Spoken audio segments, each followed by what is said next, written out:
శ్రీ మాత్రే నమః. నమస్కారం. నేను పండిట్ సూర్యప్రకాష్. ఈరోజు 8 జూన్ 2026 సోమవారం తులారాశి వారికి ఒక ప్రత్యేకమైన రోజు. 6 రోజుల క్రితమే గురుగ్రహం అంటే జ్ఞానానికి ఆధిపత్యం వహించే బృహస్పతి మీ 10వ భావంలో అంటే వృత్తి మరియు సమాజంలో గుర్తింపు స్థానంలో ఉచ్చ స్థితిలో ప్రవేశించారు. ఇది 12 సంవత్సరాలకు ఒకసారి వచ్చే అరుదైన అవకాశం.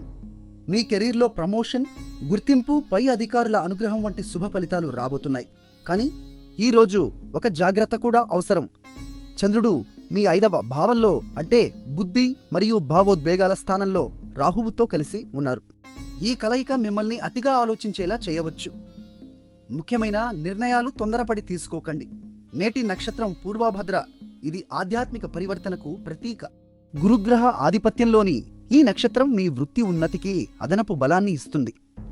మీ అదృష్ట సంఖ్య 7. తెలుపు రంగు ధరిస్తే శుభ ఫలితాలు వస్తాయి. ఈరోజు అభిజిత్ ముహూర్తం అంటే అత్యంత శుభ సమయం మధ్యాహ్నం 11:52 నుండి 12:43 వరకు ఉంటుంది. రాహుకాలం అంటే కొత్త పనులు మొదలు పెట్టకూడని సమయం ఉదయం 7:27 నుండి 9:04 వరకు ఉంది. సూర్యోదయం 5:50కి, సూర్యాస్తమయం 6:45కు. నిన్న మా అంచనా మీకు సరిగ్గా ఉందా? కామెంట్లో చెప్పండి. వీడియో నచ్చితే లైక్ చేయండి, షేర్ చేయండి, మా ఛానల్ను సబ్స్క్రైబ్ చేయండి. చివరగా శుక్రుడికి అధిపతి అయిన దేవతకు నమస్కరించి ఓం బృహస్పతయే నమః అని 3 సార్లు చెప్పండి. గురు కృప మీపై సదా ఉండుగాక.